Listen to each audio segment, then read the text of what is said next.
Johnson Chua is the second-generation owner of 3 Feng Shui stores in Binondo, Manila's Chinatown. Business is doing well in the run-up to Chinese New Year, but Chua, like other business owners in Chinatown, face huge challenges. There are different kinds of factories making some of like a little similarity of their items. So there's just depend on the quality. And there's sometimes that some clients cannot understand. They just only go with the lower price or the higher price. They forget the quality. Eng Bee Tin was the first company to introduce ube-flavored hopia, combining Filipino flavors with Chinese tradition. The business was set up in 1912 as a small hopia stall in Binondo. 4 generations on, and the shop has expanded to all corners of the Philippines and sent its products to across the world.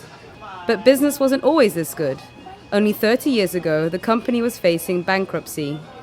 What brought it through the hard times was a refocus on product and packaging and change in leadership.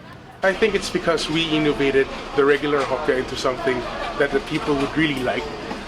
Hopia before was, more of a crust than the filling, but here at Eng Bee Tin we started to turn that around, and it's now more of the filling than the crust. We have a very thin crust, and people really like the feel and the taste of Eng Bee Tin hopia. Eng Bee Tin, like many Chinese Filipino businesses, started here. Chinatown began as a neighborhood for the Chinese Catholic community in 1594 and soon developed into a booming commercial district.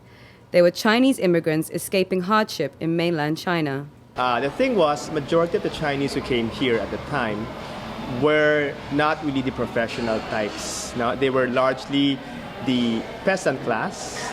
Most of them were probably not that skilled, except for certain things. And so when they came here, they really couldn't have much of a professional choice. I mean, they couldn't be a doctor, they couldn't be a teacher, So most of them ended doing 2 things, and that was, one is service industry, and you know how to cook, you open a restaurant. And number 2 was trading. Many of the Philippines' biggest entrepreneurs had their humble beginnings in Chinatown.